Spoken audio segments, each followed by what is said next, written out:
বুধবার লখনৌ জায়ান্টসের বিরুদ্ধে ঐতিহাসিক জয় হাসিল করেছে সানরাইজার্স হায়দ্রাবাদ। এই ম্যাচে হায়দ্রাবাদ মাত্র 9.4 ওভারে 10 উইকেটে 166 রানের টার্গেট স্পর্শ করে। সানরাইজার্স এই ঐতিহাসিক জয়ের পর চলতি আইপিএল টুর্নামেন্টে মুম্বাই ইন্ডিয়ান্সের সামনে প্লে অফের দরজা আনুষ্ঠানিকভাবে ছিটকে গেল, কারণ দিল্লি ক্যাপিটালস এবং লখনৌ সুপার জায়ান্টসের বিরুদ্ধে আয়োজিত ম্যাচে যে কোনো একটা দল 14 পয়েন্ট অর্জন করে নেবে।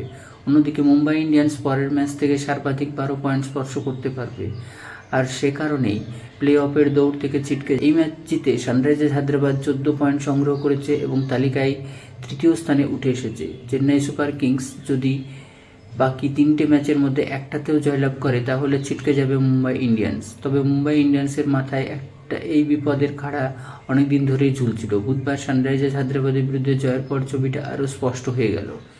চলতি আইপিএল টুর্নামেন্ট থেকে প্রথম দল হিসেবে ছিটকে গেল ইন্ডিয়ান্সের পাশাপাশি Gujarat Titans, Punjab Kings, Royal Challengers বেঙ্গালুরুও ছিটকে যাওয়ার দোরগোড়ায় দাঁড়িয়ে রয়েছে। 3টে দলে আপাতত 8 পয়েন্ট রয়েছে। এই 3টে দল সর্বাধিক 14 পয়েন্ট করে সংগ্রহ করতে পারবে। সানরাইজার্স হায়দ্রাবাদ ইতিমধ্যেই 14 পয়েন্ট হাসিল করে ফেলেছে। অন্যদিকে Chennai Super Kings, Delhi Capitals ও লখনৌ সুপার জায়ান্টস 3টে দলই আপাতত 12 পয়েন্ট। থেকে মজার ব্যাপার হলো এই মরশুমে এখনও পর্যন্ত একটা দলও কোয়ালিফাই করতে পারেনি। যদিও কলকাতা নাইট রাজস্থান রয়্যালস এবং সানরাইজার্স হায়দ্রাবাদের সামনে রাস্তাটা অনেকটাই সহজ হয়ে গিয়েছে। কেআর এবং রাজস্থান রয়্যালস 16 পয়েন্টে দাঁড়িয়ে রয়েছে, আর সে কারণেই আইপিএল প্লে অফের লড়াই অনেকটা কঠিন হয়ে গিয়েছে।